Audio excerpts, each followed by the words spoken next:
السلام علیکم ورحمۃ اللہ وبرکاتہ۔ الحمد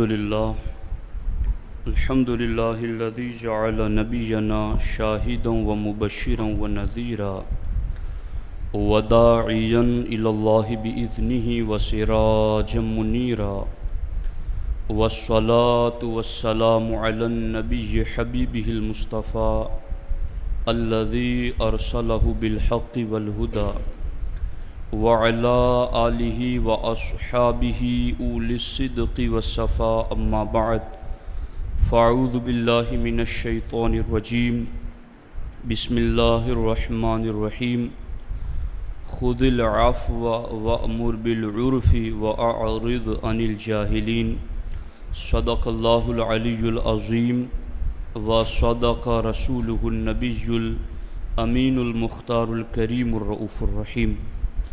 انتہائی احترام و عقیدت کے ساتھ اپنے اور ساری کائنات کے مرکز عقیدت آقائے دو جہاں حضور احمد مجتبیٰ محمد مصطفیٰ ارواحنا فدا صلی اللہ تعالی علیہ وسلم کی بارگاہ میں اپنی غلامی کا ثبوت دیں، اور جس طریقے سے میں پڑھا ہوں میرے ساتھ مل کر بآواز بلند ہدیہ محبت پیش کریں۔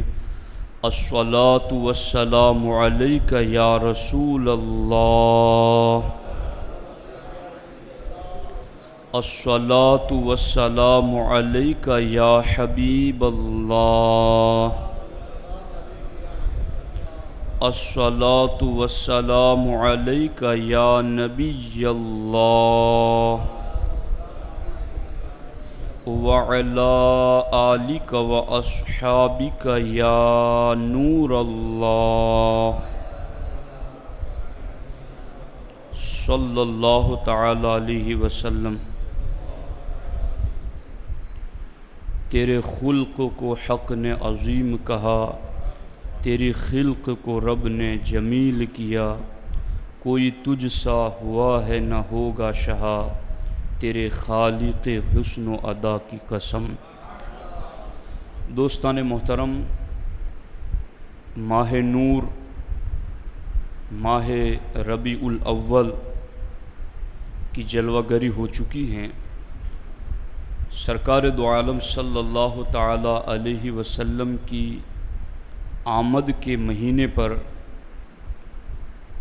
میں آپ کو مبارکباد پیش کرتا ہوں اور دعا کرتا ہوں کہ اللہ رب العزت ماہ میلاد کے صدقے سبوں کو آباد فرمائیں، اور اللہ رب العزت امت مسلمہ سے زوال کے دنوں کو ختم فرما کر اللہ امت کو عروج نصیب فرمائیں۔ تھوڑی دیر کے لیے آپ میرے ساتھ اپنا رشتہ توجہ منسلک رکھیں گے تو کچھ ضروری اور اہم باتیں ہم کر سکیں گے۔ میں نے قرآن مجید کی ایک آیت طیبہ آپ کی خدمت میں پڑھی ہے۔ اللہ رب العزت ارشاد فرماتا ہے، خذ العفو، اے محبوب معاف کر دیجیے، وَأْمُرْ بِالْعُرْفِ، بھلائی کا حکم دیجیے، وَأَعْرِضْ عَنِ الْجَاهِلِينَ، اور نادانوں سے اپنا چہرہ پھیر لیجیے۔ یہ آیت مبارکہ در حقیقت ہمارے دو بیانات اس سے پہلے جمعہ کے ساتھ ہو چکے ہیں کہ ہمیں بدگمانی سے اپنے آپ کو بچانا ہے، اور درود شریف پڑھ لیجیے ایک مرتبہ، صلی علی سیدنا مولانا محمد وآلہ وصحبہ وبارک وسلم، صلاۃ وسلام علی رسول اللہ صلی اللہ علیہ وسلم۔ ایک مرتبہ اور درود شریف پڑھ لیں، اللہم صلی علی سیدنا مولانا محمد وآلہ وصحبہ وبارک وسلم، اللہم یا رب صلی وسلم دائما ابدا علی حبیبک الکریم وآلہ وصحبہ وبارک وسلم، اللہم یا رب صلی وسلم دائما ابدا علی حبیبک الکریم، اللہم صلی وسلم وبارک علی سیدنا و مولانا محمد و آلہ و صحبہ وبارک وسلم۔ اس سے قبل ہمارے 2 بیانات آپ سن چکے ہیں۔ پہلے میں نے آپ کو قرآن و سنت اور سیرت مصطفیٰ صلی اللہ علیہ وسلم کی روشنی میں یہ بتانے کی کوشش کی تھی کہ ہم بدگمانی سے کیسے بچیں، اور کل کے بیان میں نے آپ کو بتایا تھا کہ ہمیں ایک دوسرے کے عیبوں کو چھپانا چاہیے۔ بدگمانی سے بچنا اور ایک دوسروں کے عیبوں کو چھپانا، اگر بندے نے اس پر عمل شروع کر دیا تو ممکن ہے کہ کبھی ایسا ہو کہ سامنے سے کوئی اس کو لڑائی پر ابھار رہا ہو، کوئی ایسا برتاؤ کر رہا ہو جس کی وجہ سے یہ غصے میں آ جائے، جس کی وجہ سے یہ غضب کا شکار ہو جائے۔ تو آج کا یہ ٹاپک اسی کا علاج ہے کہ اللہ کے رسول صلی اللہ تعالیٰ علیہ وسلم نے ہر قسم کی طاقت ہونے کے باوجود بھی کس طرح لوگوں سے عفو و درگزر کا معاملہ فرمایا۔ اللہ رب العزت نے ارشاد فرمایا خذ العفو، حبیب آپ معاف فرما دیں۔ حضرت سیدنا امام جعفر الصادق رضی اللہ تعالیٰ عنہ فرماتے ہیں لیس فی القرآن اجمع لمکارم الاخلاق من هذه الآیہ، فرماتے ہیں پورے قرآن مجید میں حسن اخلاق کے لیے سب سے جامع آیت یہی ہے۔ یہ امام جعفر صادق رضی اللہ تعالیٰ عنہ فرماتے ہیں لیس فی القرآن اجمع فی مکارم الاخلاق من هذه الآیہ، پورے قرآن مجید میں یہ آیت حسن اخلاق کی جامع ہیں، اور حسن اخلاق کی سب سے زیادہ تعلیم یہ آیت دے رہی ہیں۔ اب آپ توجہ دیں اس چیز کی طرف کہ حسن اخلاق کی جب سب سے زیادہ تعلیم اس آیت میں ہے تو آخر اس آیت میں کیا ہے اتنا زیادہ کہ جس کی وجہ سے اسے مکارم اخلاق اور محاسن اخلاق کی جامع آیت قرار دیا گیا۔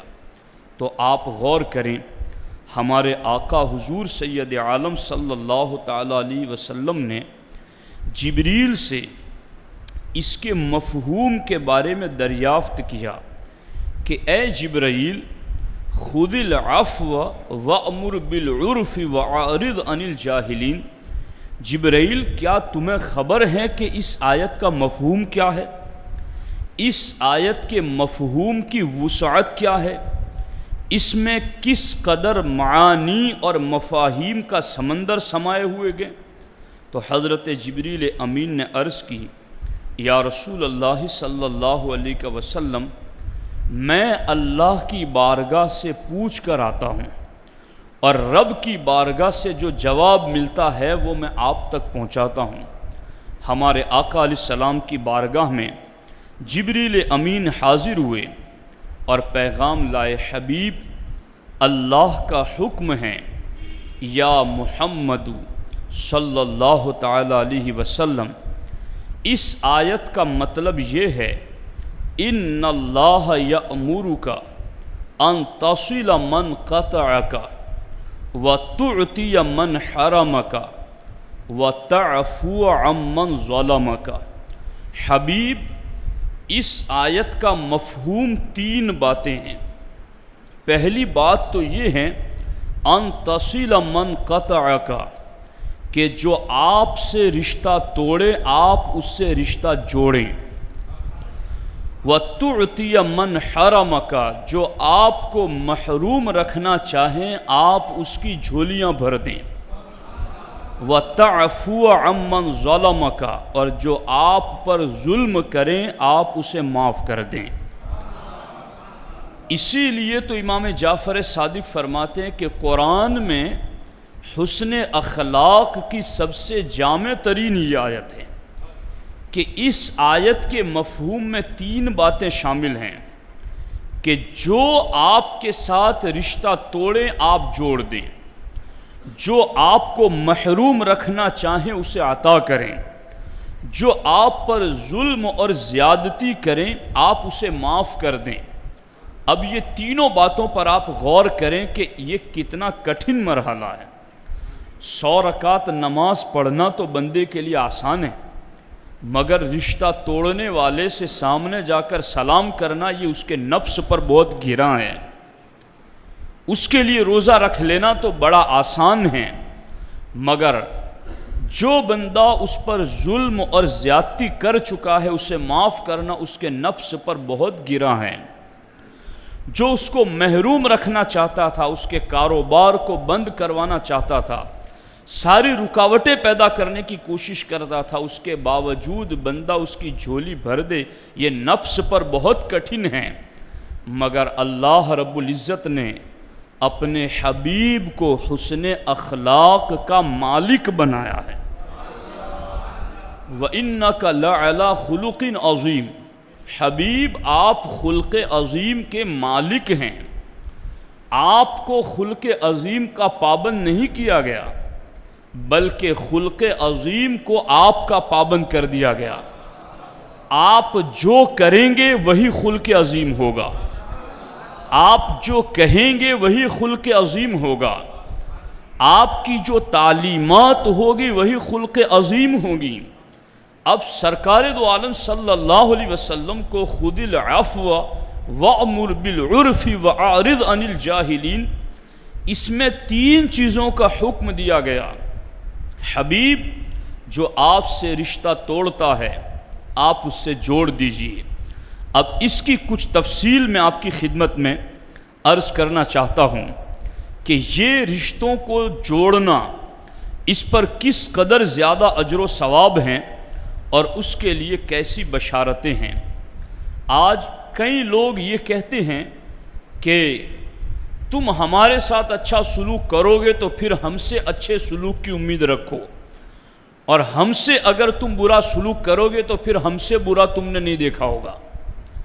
اگر تم ہمیں اینٹ مارو گے تو ہم پتھر سے جواب دیں گے۔ یہ زبانیں اور یہ باتیں عام ہیں، مگر ہمارے نبی علیہ الصلاۃ والسلام نے ہمیں حکم دیا ہے، اور جبریل کے ذریعہ رب نے اپنے حبیب تک یہ پیغام پہنچایا، ان تصل من قطعک، جو آپ سے توڑے اس سے آپ جوڑ دیں۔ سرکار نے اس فارمولے پر امت کو مائل کرنا چاہا اور امت کو اس پٹڑی پر لا کر کھڑا کرنا چاہا، تو سرکار نے کیا فرمایا؟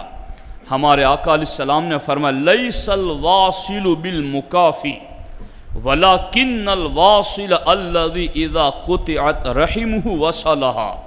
سرکار فرماتے بدلے میں نیک سلوک کرنے والا صلہ رحمی کرنے والا نہیں ہے، وَلَكِنَّ الْوَاصِلَ الَّذِي إِذَا قُطِعَتْ رَحِمُهُ وَصَلَهَا، بلکہ در حقیقت صلہ رحمی کرنے والا وہ ہیں کہ جب اس سے کوئی رشتہ توڑے تو وہ حسن سلوک کے ساتھ اس سے رشتہ جوڑ دے۔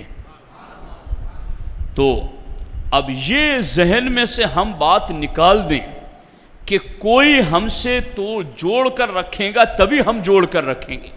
ہاں، یہ جتنی بھی حسن اخلاق کی تعلیمات ہیں یہ عقیدے کے دائرے میں ہیں، یہ اہل سنت و جماعت کے لیے ہیں۔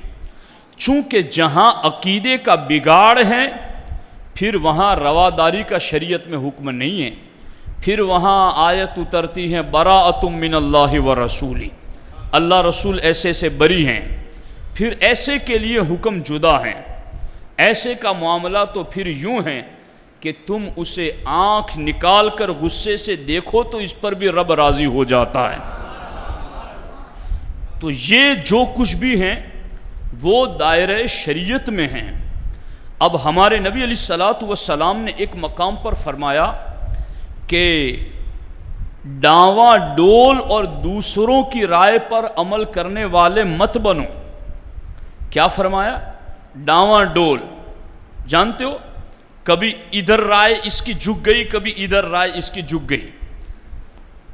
مستقیم نہیں، استقامت کے ساتھ کسی مفہوم پر جم کر ڈٹ کر کھڑا نہیں رہا۔ سرکار فرماتے ہیں ڈاواں ڈول اور دوسروں کی رائے پر عمل کرنے والے نہ بنو کہ تم کہنے لگو کہ اگر لوگ ہمارے ساتھ نیک سلوک کریں گے تو ہم بھی اچھا برتاؤ کریں گے، اور اگر وہ ظلم کریں گے تو ہم بھی ظلم کریں گے۔ سرکار فرماتے ہیں ایسا نہ بننا۔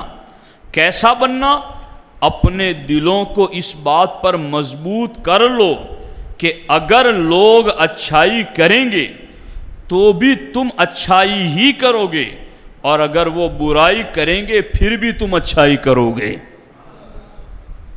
اب دیکھو یہاں پر ہماری جو پوزیشن ہے وہ یہ ہیں کہ ڈاواں ڈول قسم کے، دوسروں کی رائے پر عمل کرنے والے، یعنی یوں کہ کوئی کہیں کہ اچھا برتاؤ ہم سے امید رکھتے ہو تو اچھا کرو ہمارے ساتھ، ورنہ پھر ہم سے برا تم نے نہیں دیکھا ہوگا۔ تو سرکار دو عالم صلی اللہ تعالیٰ علیہ وسلم نے فرمایا کہ میری امت تم اپنے دل کو اس بات پر مضبوط کر لو، قائم کر لو، اپنے آپ کو جما لو اس چیز پر کہ کوئی تم سے بھلا سلوک کرے تو تمہیں کرنا ہی ہے اس کے ساتھ، حل جزاء الاحسان الا الاحسان، اور اگر کوئی تم سے برائی کرے تو بھی تمہیں اس پر ظلم نہیں کرنا، پھر بھی تمہیں اس کے ساتھ نیک سلوک ہی کرنا ہے۔ یہ ہیں ان تصل من قطعک، اور ہمارے آقا حضور سید عالم صلی اللہ تعالی علیہ وسلم نے فرمایا افضل الصدقۃ الصدقۃ علی ذی الرحم الکاشح۔ سرکار دو عالم صلی اللہ علیہ وسلم فرماتے ہیں افضل صدقہ وہ صدقہ ہے جو دل میں دشمنی رکھنے والے رشتہ دار پر کیا جائے۔ یعنی تمہارے دل میں اگر کسی رشتہ دار سے کوئی ناراضگی ہے، اپنے رشتہ دار سے کوئی نفرت کا پہلو بیٹھ چکا ہے، سرکار فرماتے ہیں اب تم صدقہ لینے کے لیے نکلو کہ میں کسے دوں کہ زیادہ نیکیاں ملیں، چونکہ خیرات کرنے اور نکالنے سے ثواب ہی تو مقصود ہوتا ہے۔ اب آپ چاہتے ہیں کہ زیادہ ثواب کس میں ہیں؟ سرکار فرماتے ہیں جو رشتہ دار مستحق اور ضرورت مند ہو اور تمہارے دل میں اس سے ناراضگی بیٹھی ہوئی ہو، سرکار فرماتے اسے دو، یہ سب سے افضل صدقہ ہے۔ دیکھو تو صحیح، یعنی اب اس پر دھیان دو، آپ عقل لگاؤ اس چیز پر کہ آپ کا کوئی رشتہ دار آپ کے دل میں اس سے ناراضگی ہے یا اس کے دل میں آپ کے حوالے سے ناراضگی ہے رشتہ دار ضرورت مند ہیں، آپ نے اس نیت سے کہ مجھے افضل صدقے کا ثواب ملے، آپ نے اس کو 20 50 100 200 ضرورت کے مطابق ہزاروں اگر آپ نے اس کو دے دیے تو آپ کو تو افضل صدقے کا ثواب مل گیا، مگر افضل صدقے کو پانے کے لالچ میں آپ نے یہ کیا تو اس کا دل بھی آپ کے دل کے ساتھ مل جائے گا۔ یہ ہے ان تصل من قطعک، کہ جو تم سے توڑے تم اس سے جوڑ دو۔ یہ جوڑنے کے سرکار نے طریقے ہمیں بتائیں۔ میں اکثر یہ بات کہتا ہوں کہ لوگ یوٹیوب پر غیر مسلموں کو سنتے ہیں کہ وہ جمع کر کے لوگوں کو سمجھاتے ہیں، لوگ اس کے پاس ٹریننگ لینے جاتے ہیں۔ آپ نے دیکھا ہوگا، دیکھتے ہوں گے کہ بڑے مجمع ہیں اور ان کے ویورز بھی لاکھوں کی تعداد میں، کہ لوگ انہیں اتنا فالو کرتے، اتنا سنتے ہیں، کبھی کبھی لوگ ہمیں بھی بیچتے ہیں۔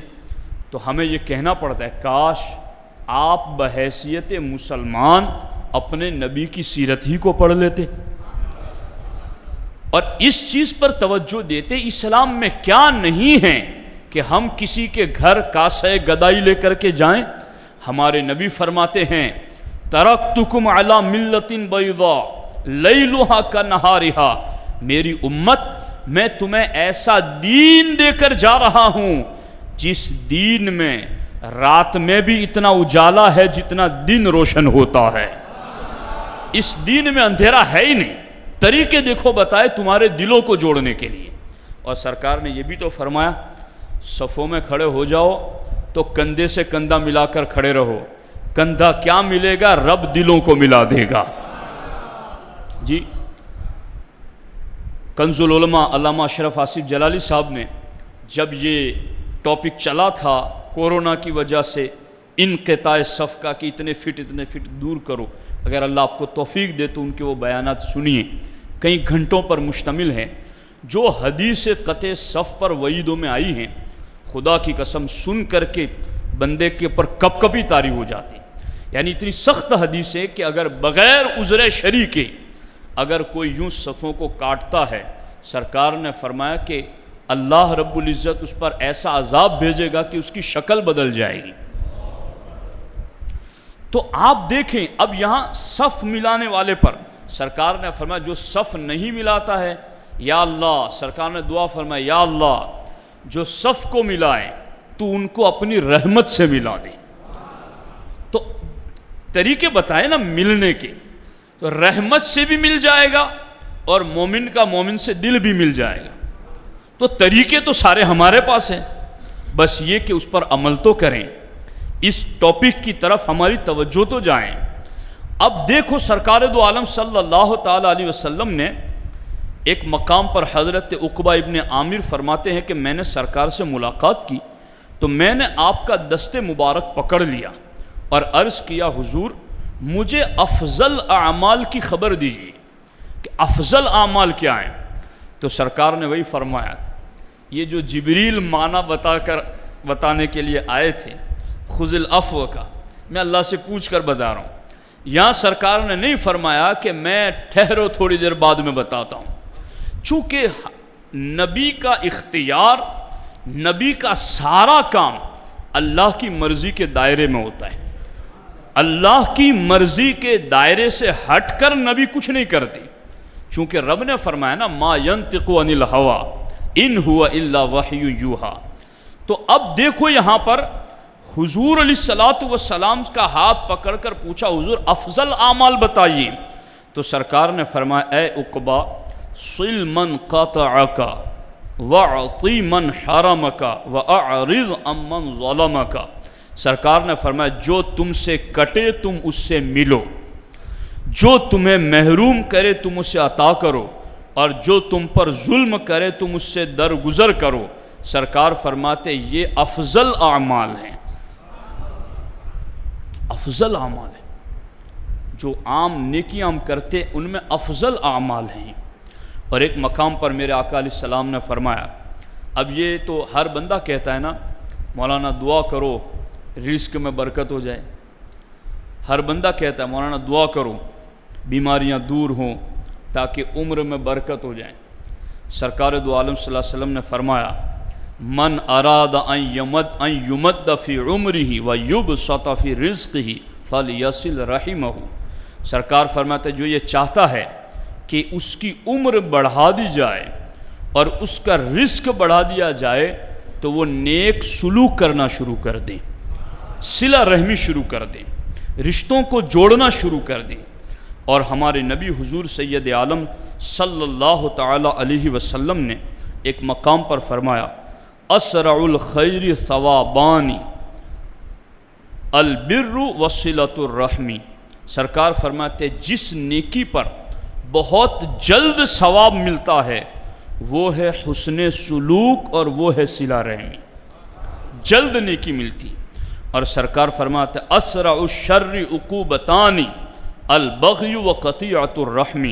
اور جس گناہ پر بہت جلد سزا ملتی ہیں سرکار فرماتے وہ ظلم کرنا ہے اور رشتوں کو توڑ دینا ہے، اس پر بہت جلد سزا ملتی ہے۔ تو اس چیز پر آپ غور کریں اور اس چیز پر توجہ دینے کی کوشش کریں۔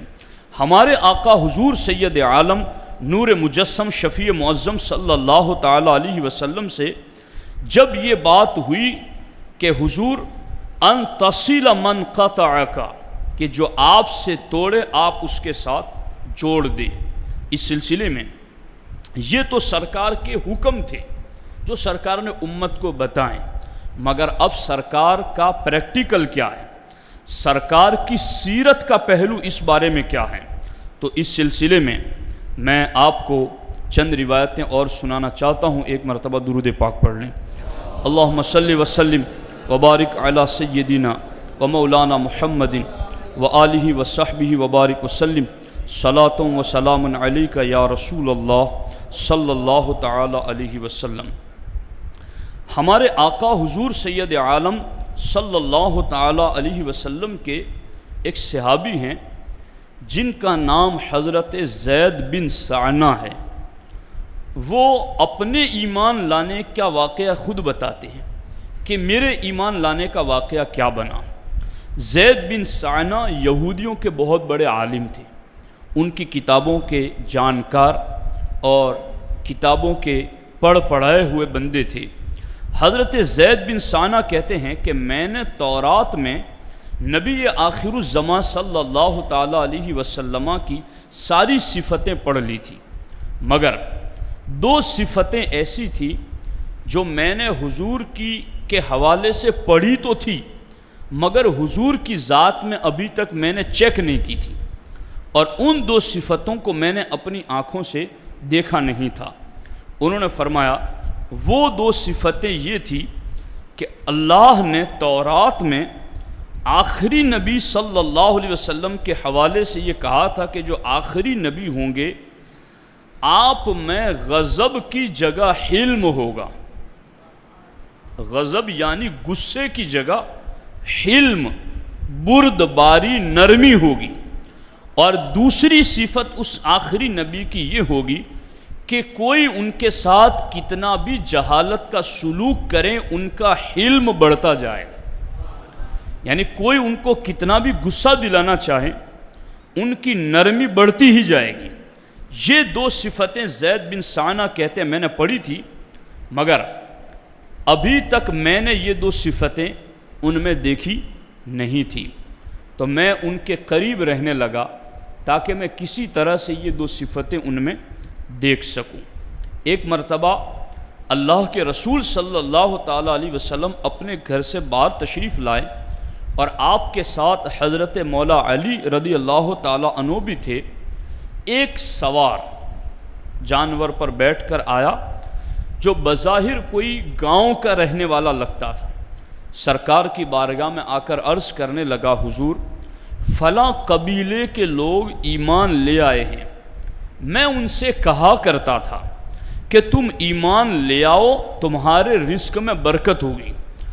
اب وہ ایمان لے آئے مگر اب وہاں قحط سالی ہو گئی، بارش نہیں گری، وہ قحط سالی کا شکار ہیں۔ یا رسول اللہ صلی اللہ علیہ وسلم مجھے اندیشہ ہے کہیں وہ اسلام سے پھر نہ جائیں، تو حضور ان کے لیے کچھ آپ انتظام فرمائیں، ان کی دستگیری کریں، ان کی مدد کریں۔ یہ سن کر اللہ کے رسول صلی اللہ تعالیٰ علیہ وسلم نے قریب بیٹھے ہوئے حضرت مولا علی کی طرف دیکھا تو حضرت مولا علی رضی اللہ تعالیٰ عنہ نے عرض کیا کہ یا رسول اللہ صلی اللہ تعالیٰ علیہ وسلم کچھ بھی دینے کے لیے اب باقی بچا نہیں ہے، جو کچھ بھی جمع تھا ہمارے پاس وہ سارا کچھ غریبوں میں تقسیم کیا جا چکا ہے۔ اللہ کے رسول صلی اللہ تعالیٰ علیہ وسلم نے اس کے بعد میری طرف دیکھا، زید بن سعنہ کہتے ہیں حضور نے اس کے بعد میری طرف دیکھا، اور سرکار دو عالم صلی اللہ تعالیٰ علیہ وسلم نے جب میری طرف دیکھا تو میں حضور کی طرف بڑھا اور میں نے حضور سے کہا حضور اگر آپ مجھے فلاں وقت جو کہ کھجوروں کے آنے کا سیزن ہے اس وقت اگر آپ مجھے کھجوریں دینے کا وعدہ کریں تو میں اسی وقت آپ کو 80 مسقال سونا دینے کے لیے تیار ہوں۔ اتنا سونا میں ابھی آپ کو دے دوں گا، مگر شرط یہ ہے کہ آپ کی جب کھجوریں آ جائیں تو وہ کھجوریں آپ مجھے اس کے بدلے میں عطا کر دیں۔ تو ہمارے آقا علیہ الصلاۃ والسلام نے ارشاد فرمایا کہ ٹھیک ہے تم مجھے وہ سونا دے دو۔ اس نے وہ سونا نکال کر پیش کیا، اللہ کے رسول صلی اللہ تعالیٰ علیہ وسلم نے وہ 80 مسقال سونا اس آنے والے سوار کو دیا اور کہا جلدی جاؤ اور لوگوں میں یہ بانٹ دو تاکہ ان کا ایمان محفوظ ہو جائے۔ تو اب اس پر یہ بھی تو ہمیں سبق ملا کہ ایمان اگر کسی کا بچانے کا معاملہ ہو تو پھر ایسے وقت میں ہمیں دولت صرف جمع نہیں کرنی چاہیے، بلکہ کچھ نکالنی چاہیے۔ بسا اوقات ہم لوگ یہ سوچتے ہیں کہ مولانا میں نے تو زکوٰۃ پوری ہی نکال دی ہے، تو اچھی بات ہے، آپ نے ایک فرض ادا کیا ہے، لیکن اگر کسی کے ایمان کے بچانے کا معاملہ ہو تو پھر ہمیں سرکار کی سیرت یہ دعوت دیتی ہے کہ جو بھی آپ سے ممکن ہو سکے آپ اپنے اس غریب بھائی کی مدد کریں تاکہ اس کا ایمان بچ جائیں۔ ہم آئے دن یہ بات سنتے رہتے ہیں، کوئی اچھا خاصا سنی تھا، کسی وہابی نے اس کو لاڑی دلا دی، کسی بدعقیدے نے اس کو چھوٹی سی دکان دلا دی، کسی نے اس کو گاڑی دلا دی، کسی نے اس کو جاب پر لگا دیا۔ اب یہ چھوٹی سی اس پر اس نے احسان کر دیا اور پھر اس کا ایمان ختم ہو گیا، پھر اس کا ایمان خطرے میں آ گیا۔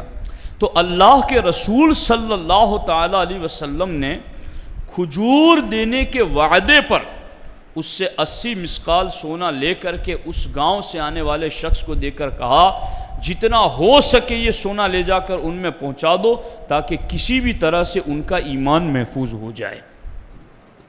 اس کی تدبیر ہمیں کرنی چاہیے اپنے اعتبار سے جو بھی ہم سے ممکن ہو سکے کہ ہم کسی کے ایمان بچانے کے لیے کیا کر سکتے ہیں۔ خیر، اصل ہماری بات یہ ہے کہ جب وقت مقررہ جو کھجوروں کے لوٹانے کا تھا، کھجور دینے کا، اس میں 3 دن باقی رہ گئے اور اللہ کے رسول صلی اللہ علیہ وسلم ایک انصاری صحابی کے جنازے کے ساتھ نکلے اور حضور کے ساتھ ابو بکر و عمر عثمان رضی اللہ تعالی عنہم بھی تھے۔ جب سرکار نماز جنازہ سے فارغ ہوئے اور بیٹھنے کے لیے ایک دیوار کے قریب پہنچے تو زید بن ثانہ کہتے میں نے آگے بڑھ کر آپ کی قمیص اور چادر کے دامن کو پکڑ لیا اور تند نگاہ سے، تیز نظر سے آنکھیں نکال کر حضور کی طرف دیکھ کر میں نے کہا اے محمد صلی اللہ علیہ وسلم، کیا آپ میرا حق ادا نہیں کریں گے؟ اے عبد المطلب کے خاندان والوں، قسم بخدا تم ادائے حق سے گریز کرنے کے لیے ہیلے کیا کرتے ہو، یعنی تم حق لوٹانے کی بات آتی ہے تو تم ہیلے حوالے کرتے ہو۔ اب حقیقت میں ان کا بھی کوئی توہین کا مقصد نہیں تھا، وہ جو تورات میں پڑی ہوئی صفتیں تھی وہ چیک کرنے آئے تھے کہ ان کے ساتھ کوئی معاملہ ہوگا تو ان میں غضب کی جگہ حلم ہوگا، اور جہالت کا کوئی کیسا بھی برتاؤ ان کے ساتھ کریں ان کے حلم میں اور ہی بڑھوتری ہوتی جائے گی، ان کا حلم بڑھتا ہی جائے گا، ان کی نرمی بڑھتی چلی جائے گی۔ اس بندے نے سب کے سامنے حضور کا دامن پکڑا، چادر پکڑا، کھینچ کر تیز نگاہوں سے سرکار دو عالم صلی اللہ تعالیٰ علیہ وسلم کی طرف دیکھ کر کہا اے عبد المطلب کی اولاد، تم وعدہ پورا کرنے کے لیے تم ہمیشہ ہیلے حوالے کرتے ہو۔ تو حضرت عمر فاروق اعظم وہیں موجود تھے۔ حضرت عمر نے اسے دیکھا کہ وہ سرکار کے ساتھ یوں سلوک کرتا ہے تو حضرت عمر نے پھر تیز نگاہ سے اس کی طرف دیکھا جلال میں، اور حضرت عمر نے فرمایا او دشمن خدا، کیا تو رسول اللہ صلی اللہ علیہ وسلم سے ایسے بات کرے گا حالانکہ عمر ابھی زندہ ہے؟ عمر کے ہوتے ہوئے، عمر کی موجودگی میں تو حضور سے یوں بات کرے گا؟ سرکار دو عالم صلی اللہ تعالیٰ علیہ وسلم نے حضرت عمر کو ٹوکا اس پر، اور ہمارے آقا حضور سید عالم صلی اللہ تعالیٰ علیہ وسلم نے حضرت عمر کو ارشاد فرمایا عمر، مجھے اس کی ضرورت نہیں تھی اور نہ تمہیں ایسا کہنا چاہیے تھا۔ عمر ہونا تو یہ چاہیے تھا کہ تم یہ کہتے کہ حضور اس کی کھجوریں اس کو لوٹا دینی چاہیے، اور تم اس کو یہ کہتے کہ نبی کے سامنے مطالبہ ایسے نہیں کیا جاتا۔ عمر تمہیں یوں بات کرنی چاہیے تھی۔ اب اے عمر، تم نے اس کو دھمکایا، کڑی نگاہ سے دیکھا اور تم نے اس کو خوفزدہ کر دیا۔ اے عمر جاؤ، اسی وقت جتنی کھجوریں ان کو دینا ہے وہ ساری کھجوریں دو، اور 20 وسق کھجوریں اس کو جو دینا طے ہے اس سے زیادہ دو، کیونکہ تم نے اس کو ڈرایا، اس کو خوف میں مبتلا کر دیا، وہ گھبرا گیا۔ تو عمر اس کا کفارہ یہ ہے کہ تم 20 وسق کھجوریں اس کو زیادہ دو۔ اب حضرت عمر فاروق اعظم رضی اللہ تعالی عنہ اس بندے کو لے کر چلے، اور جب اس بندے کو لے کر حضرت سیدنا عمر فاروق اعظم رضی اللہ تعالیٰ عنہ چلے تو حضرت عمر فاروق اعظم رضی اللہ تعالیٰ عنہ نے کھجوریں تولی، اور کھجوریں تول کر کے حضرت عمر جب اس کو دینے لگے تو اس نے حضرت سیدنا عمر فاروق اعظم رضی اللہ تعالیٰ عنہ سے کہا، اے عمر تجھے پتہ ہے میں کون ہوں؟ حضرت عمر نے کہا نہیں، تم کون ہو؟ کہا میرا نام زید بن سعنہ ہے۔ کہا تم تو یہودیوں کے بہت بڑے عالم ہو، تم نے تو کتابیں پڑھ رکھی ہیں، پھر تم نے ایسا سلوک نبی کے ساتھ کیوں کیا؟ کہا عمر میں نے یہ سلوک کسی بد نیتی سے نہیں کیا، میں نے تورات میں نبی آخر الزمان صلی اللہ تعالیٰ علیہ وسلم کی ساری صفتیں جو پڑھی تھی وہ ان میں ایک ایک کر کے دیکھ لی تھی، 2 صفتیں چیک کرنا باقی تھی، میں نے یہ سلوک اس لیے کیا تاکہ وہ 2 صفتیں بھی میں اپنی آنکھوں سے دیکھ لوں۔ عمر چلو مجھے اپنے نبی کی چوکھٹ پر واپس لے جاؤ، اور سرکار دو عالم صلی اللہ علیہ وسلم کی بارگاہ میں آ کر انہوں نے کہا اشہدک انی رضیت باللہ ربا وبالاسلام دینا وبمحمد صلی اللہ تعالی علیہ وسلم نبیا ورسولا۔ عمر میں تمہیں گواہ بناتا ہوں کہ میں اللہ کے رب ہونے پر، اسلام کے دین ہونے پر، محمد عربی صلی اللہ علیہ وسلم کے نبی اور رسول ہونے پر راضی ہو چکا ہوں۔ یہ ہے سرکار کا حلم، عفو درگزر، اور یہ ہے معاف کرنے کا معاملہ۔ اب اس کے حوالے سے ہم غور کریں کہ اگر ہمارے ساتھ 4-5 بندے ہو اور ہمارے ساتھ کوئی ایسا کڑا معاملہ کریں اور ہمارے ساتھ والے بندے طاقتور بھی ہوں کہ اس کو مار گرائیں، تو کیا ایسے وقت ہم یہ کہیں گے کہ نہیں چھوڑ دو، تمہیں ایسا نہیں کرنا چاہیے، تمہیں ہمیں ٹوکنا چاہیے تھا، ہمیں کچھ کہنا چاہیے تھا؟ نہیں۔ تو یہ اس میں ہمارے لیے نصیحتیں ہیں، اس میں ہمارے لیے عبرتیں ہیں کہ جہاں ہمیں کوئی غضبناک اور ابھارنے والی بات ہو ہم وہاں پر عفو درگزر کیسے کر سکیں۔ ہمارے نبی علیہ الصلوۃ والسلام کی یہ سیرت ہمیں بتاتی ہیں کہ ہمیں یوں عفو درگزر کرنا چاہیے، اور میرا ایمان کہتا ہے عفو درگزر سرکار کی سیرت کا وہ پہلو ہے کہ اس سے غیر مسلم بھی ایماندار بن جاتا ہے، ایمان کے دائرے میں آ جاتا ہے وہ بھی۔ اسی کے ساتھ ساتھ اللہ کے رسول حضور سید عالم صلی اللہ تعالی علیہ وسلم کا ایک معاملہ یوں بھی تھا۔ عائشہ صدیقہ رضی اللہ تعالیٰ عنہ فرماتی ہیں کہ ایک مرتبہ حضور نے ایک اعرابی سے اونٹ خریدا، ایک گاؤں کے رہنے والے شخص سے اونٹ خریدا، اور اس کے عوض میں بطور قیمت کھجوریں دینے کا وعدہ کیا۔ پھر فرمایا ہم تمہیں ذخیرہ کی کھجوریں بطور قیمت ادا کریں گے۔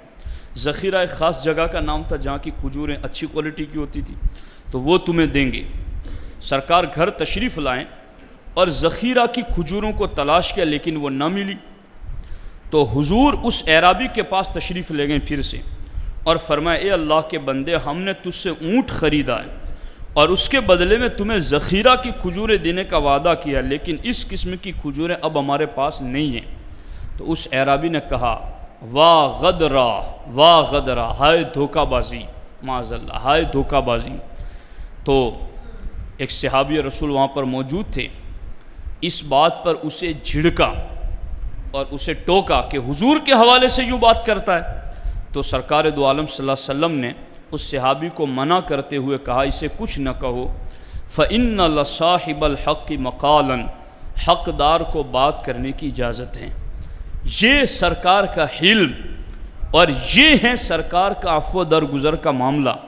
حضور علیہ السلام نے یہ بات 3 مرتبہ دہرائی، اور جب سرکار نے ملاحظہ فرمایا کہ اس اعرابی کو اس بات کی سمجھ نہیں آ رہی ہے، تو سرکار نے اس صحابی کو حکم دیا کہ وہ خولہ بنت حکیم بن امیہ صحابیہ کے پاس جائیں اور انہیں یہ پیغام دے کہ ذخیرہ کے مقام کی جو کھجوریں ہیں وہ انہیں عطا کر دیں۔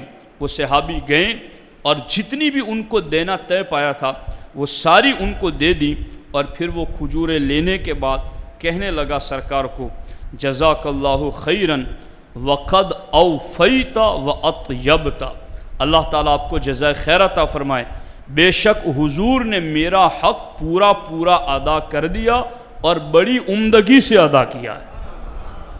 آپ دیکھو تو سرکار دو عالم صلی اللہ تعالیٰ علیہ وسلم کی زندگی میں یہ پہلو بھی ہمارے سامنے ہے۔ ایک سیرت کا واقعہ شاید میں نے پہلے بھی کبھی آپ کے سامنے عرض کیا ہو۔ اللہ کے رسول صلی اللہ تعالیٰ علیہ وسلم ایک پہاڑ کے قریب سے گزر رہے تھے تو مکے میں ایک عورت تھی جس کی فحش کلامی بڑی مشہور تھی اور جو منہ میں آتا وہ بول دیتی۔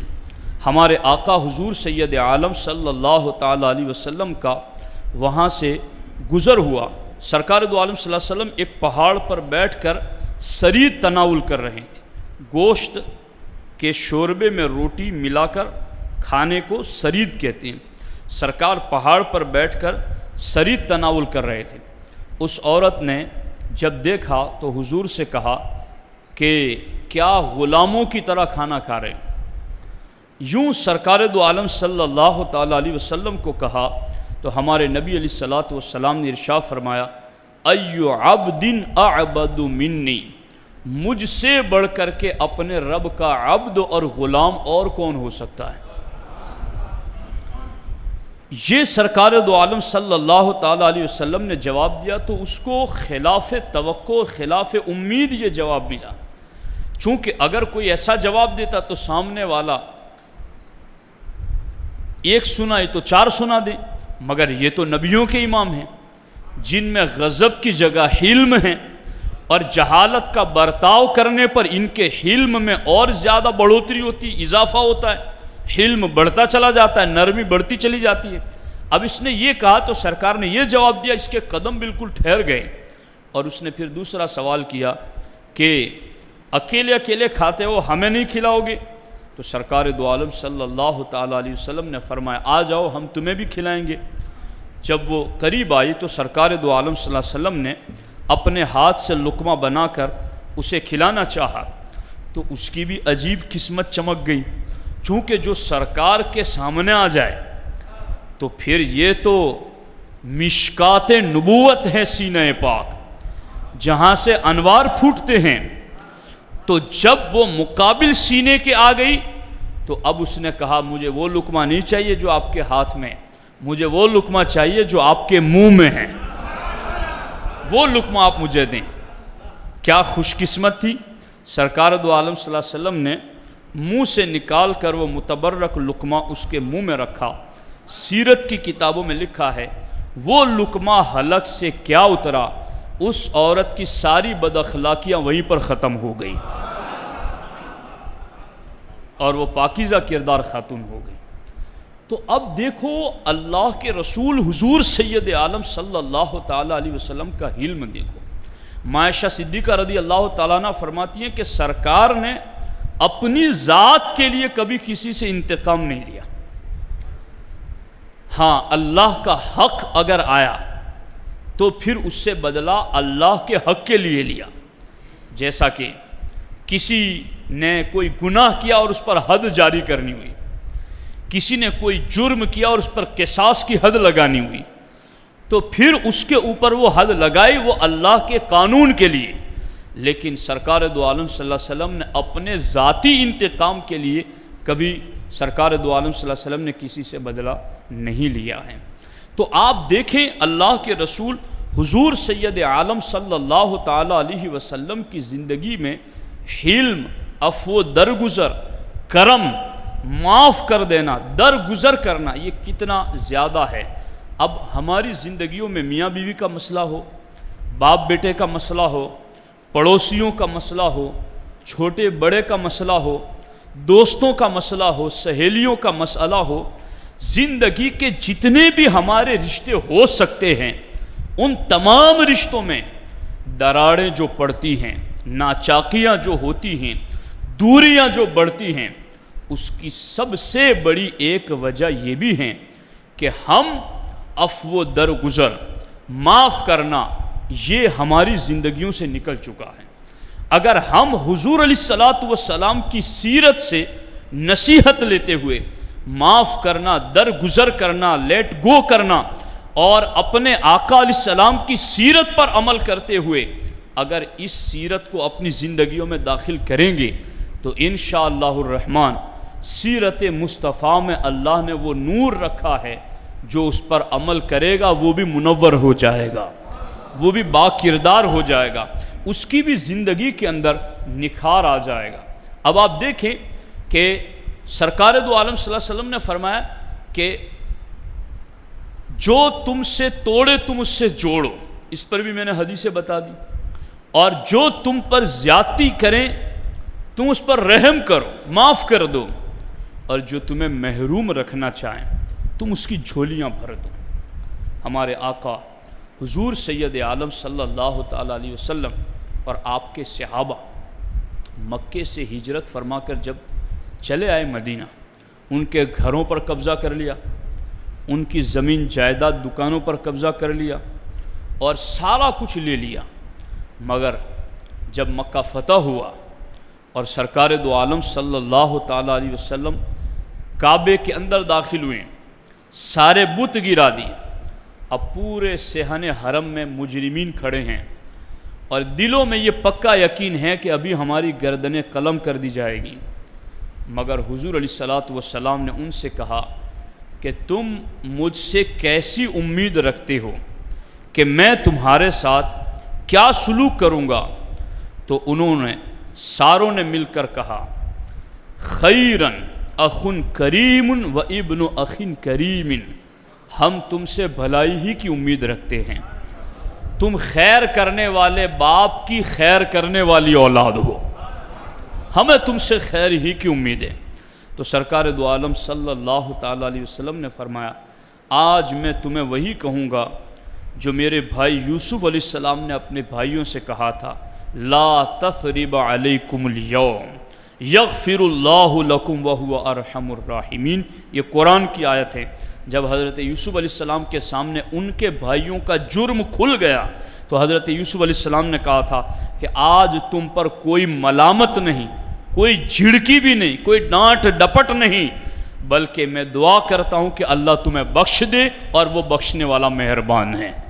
سرکار نے فرمایا اے مکے کے لوگوں، تم نے جو کچھ بھی کیا وہ تمہارا سلوک تھا، معاف کرنا یہ نبیوں کی امام کی سیرت ہے۔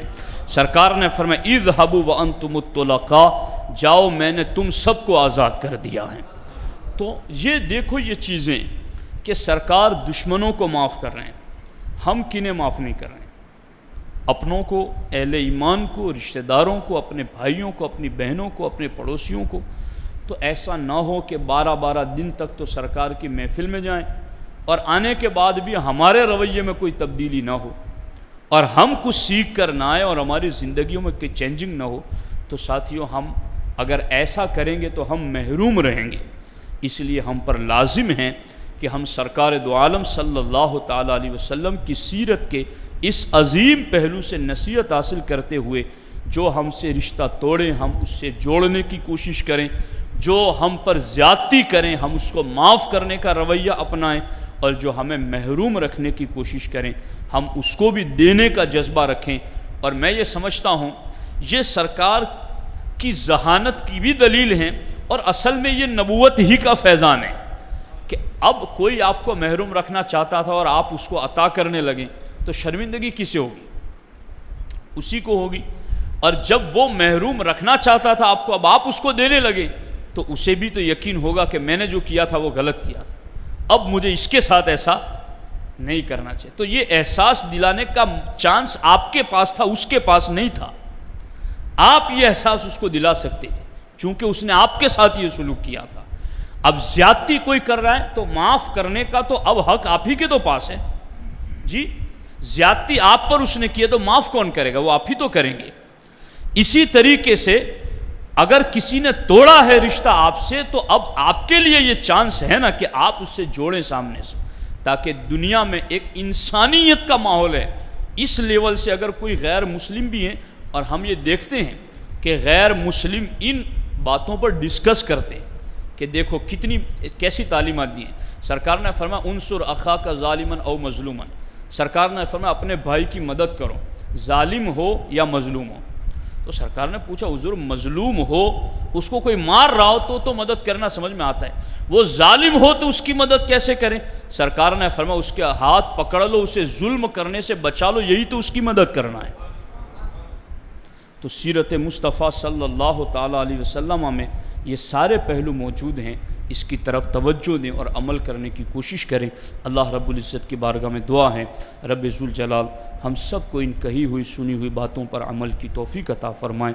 السلام علیکم ورحمۃ اللہ وبرکاتہ۔ کل بھی میں نے اعلان کیا تھا کہ کتابیں باہر موجود ہیں، امام اہل سنت امام احمد رضا محدث بریلوی علیہ الرحمہ کی شخصیت پر، آپ کی عظمت و شان، آپ کی علمی بلندی پر گجراتی زبان میں آپ جاتے ہو ان کتابوں کو ضرور خریدنے کی کوشش کریں، اپنے دوست احباب کو تحفہ دیں۔ اللہ کریم ہم سب کی کوششوں کو قبول فرمائیں۔ اور انشاءاللہ الرحمن کل مولانا جابر صاحب کا بیان ہوگا، اور 2 دن ان کا بیان ہوگا، اس کے بعد مولانا مبارک صاحب کا بیان ہوگا، اور اس کے بعد بھی حافظ عبدالرحیم صاحب ہے، مولانا الطاف صاحب مصباحی وہ بھی آئیں گے، اور اس طرح یہ روزانہ بیانات کا سلسلہ مسلسل 12 عید میلاد تک چلے گا۔ آپ تمام سے گزارش ہے کہ جس طرح آپ آتے ہیں اسی طرح سے آئندہ بھی آئیں، اور میلاد رسول صلی اللہ تعالیٰ علیہ وسلم کی محفلوں سے برکتیں حاصل کرنے کی کوشش کریں۔ السلام علیکم ورحمۃ اللہ وبرکاتہ۔